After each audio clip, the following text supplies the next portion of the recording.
Right, well, I'm ready to start making the back. This is where we left off from last time. So I'm already having regrets. I shouldn't have put those holes along the front. I should have left a gap at the bottom, or even at the top, just on the back face, on the back edge, so we could have fans concealed at the bottom. That's what I should have done. I'm going to cut these at about 30 degrees. These edges here, I'm just going to cut this out to start with, and I'm going to leave myself some leeway. And well, just suck it and see how it goes. But I'm going to make it a tiny bit bigger, so I'll just rough it out and cut a bevel on that, or cut a chamfer on both sides, and it should just plonk in quite nicely. 30 degrees, what was I thinking? I'll put a 45 on, and it fits, can you see? Quite well. Now, we've got to do all the drilling and everything in the back of this thing before we go any further. So I can't put a lid on. I can't do anything until I've got all that stuff done. Now, I've got an idea for the design of that, and I am an absolute sucker for Art Deco. So I'm just going to sketch something out, and we'll come back. So I'm kind of thinking this sort of thing.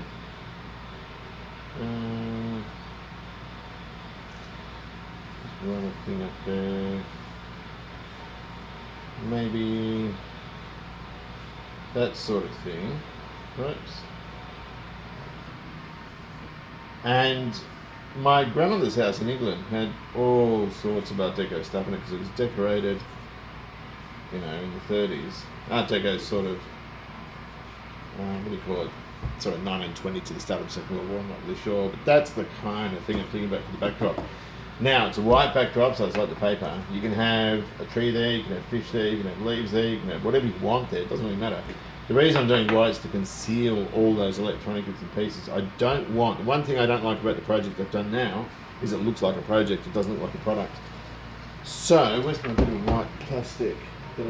I'm going to sketch this out. I might actually cut the bits out individually so there's a line between them. You can put fine line tape there, but I think a line between each of those parts would look really, really good. I think that would suit. Right, so when you draw, you always start with the centre line. I've had to divide this up, that's 15 centimetres, 150 mil.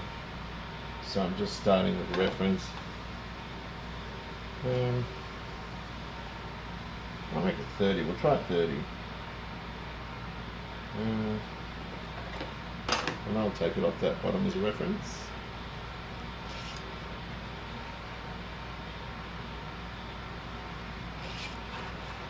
And then I'll just scale it back so that the next one is, say, 30 down again, then 60, and then do it again, 30 from the L that just fits, so that'll go like that, to that centre point, and there's our basic shape. So let me just ascertain how much out. Do we want that 30 as well? Yeah, I think so. 30 seems to be the go-to number here. And there. Whoops. And then we can just rule that off. Bandsaw time. Okay. I've used the rip saw for these. Well, it's actually a cross-cut blade, but it's in the rip saw. And the reason is because I can't get close to the sander with those. I don't want to risk it, but I can sand the edges of them. It's got a rough cut on the waist side of the line.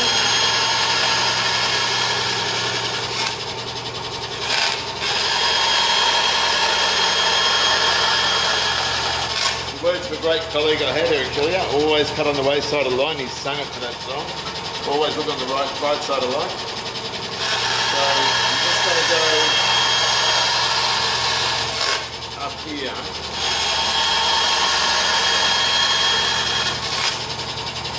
And then I'm going to start cutting this stuff out here.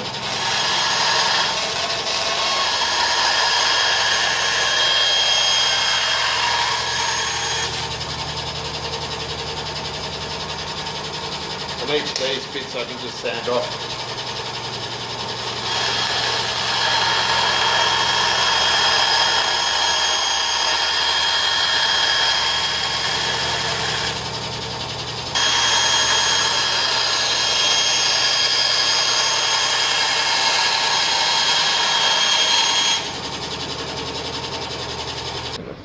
out a bit. The good thing about the acrylic is you can actually polish the edge of it if you want to. That's some nice noise. I'm just going to go around. This is 120. I'll fine finish it as well. Loosely what I'm thinking, I might even make that smaller again. I was going to stagger off the edges, but I won't. I think I'll leave that. Once that's on, you've got your sort of white background with green Art Deco design. The only problem is it's going to be covered mostly by the two latte things. And also we've got to have ventilation in there. I've got to work out how to do that, because at the moment I'm not that sure. In there would have been better, or I might have to even make that a bit thinner to fit it in. But where there's a will, there's a way. Alright, take two. I've changed the design a little bit in that I've narrowed it to allow room for fans. Now, if this was, I was initially going to have this up with quite a thick set base. The reason for that was because we're using latte glasses, but I don't actually think it matters that much. I'm going to rip a couple of these that are a lot thinner than what they are, so that brings this down. It will get a bit of it sort of hidden by the glasses, but at the end of the day, it's a demonstration. And so some people might elect to do something similar to this, just with a sealed base and a removable lid and just dirt in the bottom. They can make a terrarium or whatever. But this is the deal. I've thinned this one, and therefore had to thin the other ones and make them level because it sort of snagged them in a bit. That's given me room for the fans. I'm going to use two fans because I've got a cooling problem in the other one. It's not quite powerful enough. They're 40mm CPU type fans, early CPU type fans, like classic Pentium and stuff like that. 486s use ones like that. And so I'm going to rip a 12mm piece instead of this, which is, I think, 18mm or something. And that'll bring the design down a little bit, and it'll create room. Now, because of the aesthetics of this, I don't want it to look, to have two great big fans there. So what we're going to do is we're going to drill around the periphery, if you know what I mean, and leave the centerpiece there, because at the end of the day, this is an axial flow fan, so air travels parallel to the center axis of the fan, so it travels this way, sort of through. And it's only these three slots that do anything. The motor, the fan is such that it's just a huge hub in the center of the fan, so no air is going to move around that area there anyway. It's just through these bits here. So I'm just going to drill 3 lots of holes around here, sort of like that, if you know what I mean. And what that'll do is it'll leave the center there, which means I can put a white disc over the top of it that's spaced out so you won't actually see it, and yet air can travel around. So I'm going to rip another bit of plastic when the saw's free and finish this off.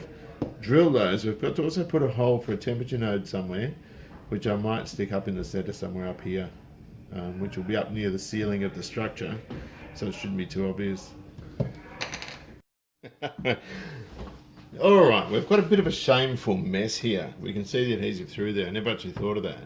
Now, I could have taken them straight off and recut them on something else, but I don't think it matters much. If worst comes to worst, we can actually use a bit of white acrylic over the top of it, so it's a silhouette type thing. But you know what, who cares? It doesn't matter. I've made a mistake and I want everyone to see that, because then they won't make the same mistake. Now, we've got these little fan vents, and we've got a hole there for the thermostat, which is this guy that comes in through the back and measures temperature, and the fans are concealed. So I'm using 2, and that way when we put this disc on, I mean, you can still see circles there, and they're not supposed to be obvious, but they kind of are. But you know what, I don't even think it matters. What does matter is I cut my fingernails, and now I can't use them to get this stuff off. Hang on a minute. Oh, this is horrendous. Oh, here we go. I might have had some success. Right, there, you can take that off. Again, we're just going to pop. I'm going to stand above it so I can see exactly what I'm doing. I'm just going to pop a bit of adhesive there. And this is like the plumber stuff. You smear on the pipes, the PVC pipes, except it's a bit different, obviously. But that can just sit there, and it will dry hard as rock. And then we can get, you can see the vents. Oh, you can see the vents around it. I'm not going to hold it too long because it'll fall off. But the other one will stick there a bit better. Anyway, so what that means is we might have to revisit what we've done. If it bothers me. I thought I'd just stick it there and let everyone see it, but maybe I'll cover it up. I'm just trying to get this backing paper off. Maybe if I put white insert in on top of it, that might look effective and it might get rid of it, but don't know. What do you think? And then the bottom bits will just look like that. So you'll still see a bit of muck around them, but at least then it's not so obvious. I don't know. Food for thought. Right, well, here it is, all dried off. It looks absolutely terrible. I did decide not to lift it, but it doesn't matter too much. What I'm going to do, you can see here the gap that it leaves. I don't know if I showed that before, but if you blow through that, you can feel it coming through there, which is good. That's what I want. I'm just going to add more white over the top, so it's like an outline of each one, and leave it at that. So I'm going to leave a 5mm reveal. So that's 5.5, so leave 4.5 centimeters, and I'm just going to cut those out again, stick them on. You won't be able to see it, or at least you won't be able to notice it as much.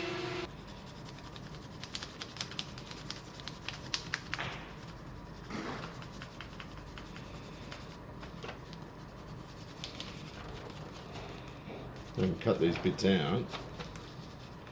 Should have to do this, but if I did my planning properly, or I even thought what I was doing, I wouldn't be in this predicament. There we go, that'll do it. I'm going to cut them out and make new ones. Right, so what do you think? That's what you call masking a problem. Now, Mr. Godfrey looked at it and thought it was better than what I had before, and I was just going to leave it green, but I kind of agree. Although I could have done a bit better here, you know what? Doesn't matter. It doesn't matter at all. So I think what we'll do now is we'll glue the sucker on. So one of the problems I'm going to have, you can see, when I did this, when I glued it on, this side here, when I was filming, I think I said, I'm not sure it's square or something, and I was looking over here at the tops, but this is bowed. So that really, when I pushed it in, it didn't push it in hard enough. That being said, I think it'll still be all right. I think in this case, it's touching in the center. What I'll do, I'm going to glue along here, and then I'm going to glue the center. Then I'm going to come back once that's gone off properly, and then do the edges. And I'll be able to strap them in, maybe with a rubber band or something. So in order to do it, the adhesive doesn't stick to a laminate, I know that. I'm just going to get some of this adhesive, and I'm going to stick it along here. Whoops. Just like that. And I'm just going to go in the center there. I'm going to put him on the bench, and which is bad because I'm not marked up, but what do you do? And I'm going to stick it on like that. And really, that'll be fine. And I think I'm just going to run some tape around there. Hopefully the tape doesn't stick to the glue, which I think we both know it will. But it might mean wet sanding it off, and I'm just going to do that until it goes off. It doesn't take terribly long for this stuff to go off. It's really quite good like that. But that gives you some idea. It's going to look great. I'm quite happy with it. And you can see, once you've got that straight, and that's all right there, you can see how far it is out at the bottom. This is particularly strong stuff. So I've got a bit of jarrah. And I'm just going to go right to the back edge. I'll give about a millimetre reveal there, because I've got to put bits of wood on the inside to keep it where I want it. I'm just going to go around like that for now. And that's going to set up a predetermined gap, and then I can just sort of sketch around where I want it.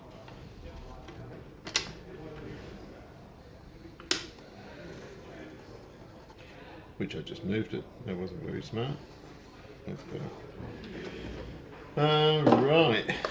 I'm going to go right to the edge there, so I'll just keep that much of a reveal and just sort of sketch around it. And then cut it on a bandsaw, sand it, and then I'm going to route it to give it that nice rounded look. What do you think?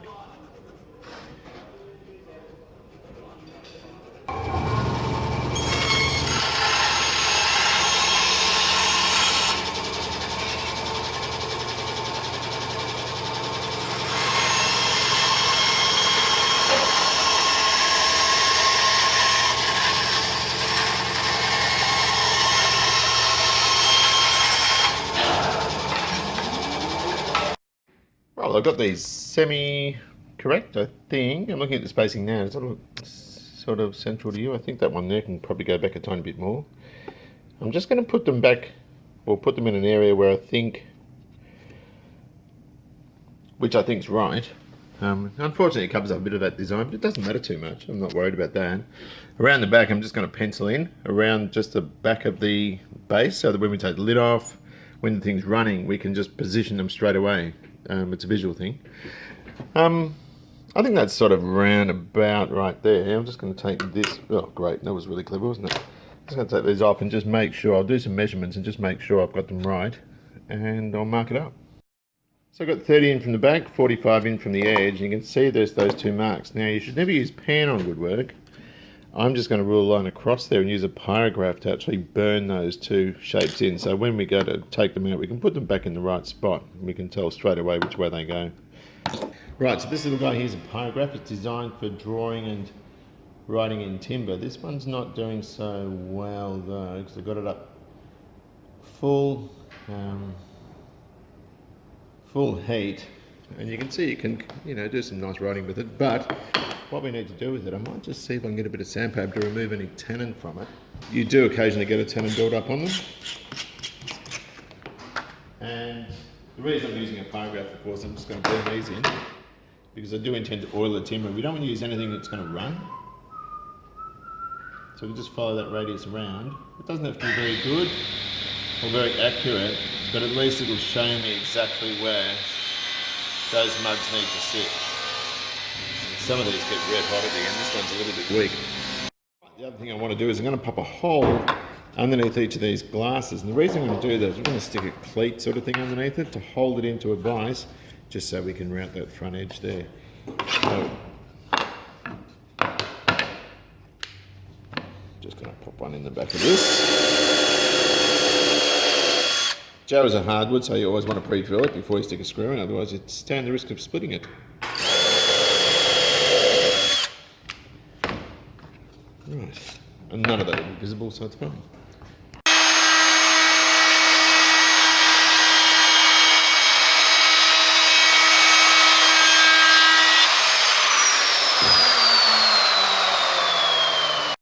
Well, I've got some rather nasty filling there with the wrong type of filler, but it doesn't matter because all that's going to get covered up anyway.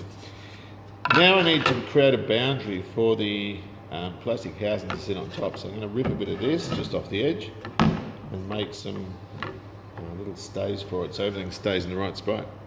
I'm just going to measure it. I'll take a measurement, cut that off, and that leaves us a bit for the back as well.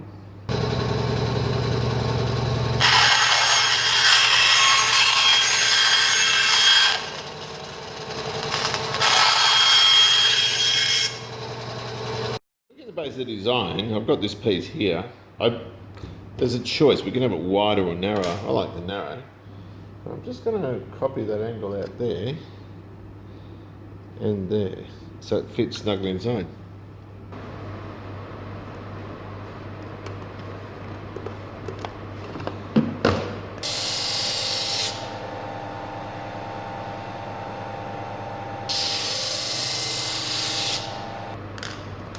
So I reckon that'll sit there, that'll sit there.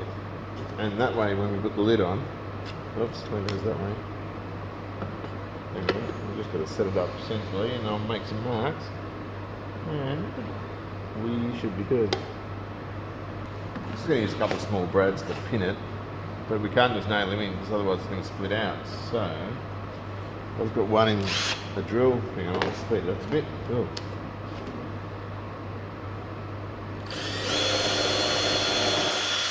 But it won't split that way. Any spare adhesive we can just scrape out.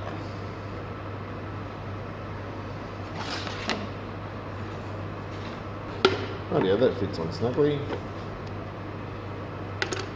And you can just draw around the internal radius of that and it will go on.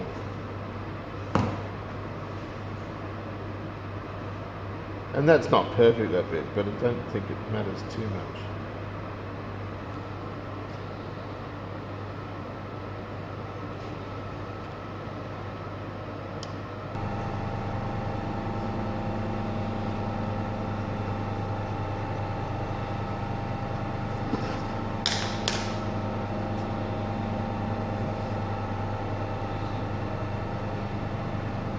just going to glue that on, and once the other thing dries, we'll put some oil on. Right, so this is bad filler. Just using a bit of orange oil on it. It's not toxic. It smells like oranges. It smells like orange rind. And we're just going to rub it in. And that will bring out the colour of the jar. Woohoo! Look at that. It's beautiful stuff. Although I've just made my first mistake. I didn't rub the pencil line out from behind there, and if you don't do that, you kind of lock in those sorts of marks. So we'll just go around, and also you can see where the adhesive's been, where the PVA's been. But that doesn't matter. We're in a mad hurry because from tomorrow we're at home on this lockdown. Right, so that is pretty much what it's going to look like. There's a couple of things. There's a drill bit going through the back and some masking tape. So that drill bit, once this is secured, will be where the temperature node goes through, where the thermistor goes through there. So I'll leave it there while I've got this, and I'll adhere some plastic around there with some on the top as well, and that will give it stability. I've just got to find something to put it on so I don't scratch the lens. And that'll give it a sort of a boundary to work with. And then I can just cut some plastic, oops, and adhere it on. So this is fairly straightforward. I'm just going to use offcuts of this material, and I've just rubbed out half of my red line, but it doesn't matter, I can still see it. Stick some adhesive on and run it right up to the edge. There's a bit of sort of slip in this, there's a bit of give in it, if you know what I mean. And so I'll do the same on the other side, and then we'll be able to negotiate it a bit better. And we just know by putting that in there that we are out a country mile. I didn't think it was that far out. That's probably kind of right there. Let that set for a minute. We'll make one for the bottom and also one for the back. Okay, so that's basically how it's going to look. This isn't finished, of course, but the main product side of it is done. So the next thing we've got to do is we're going to wait for that glue to dry properly. I'll take that light out because there's a bit of weight in that, and lie this down, but we'll let that go off properly. And in the next chapter, we will be discussing the electronic fitting out and get some action with it. So, hope you've enjoyed this. Take good care of yourselves, and I'll see you soon.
What do you reckon? She haven't.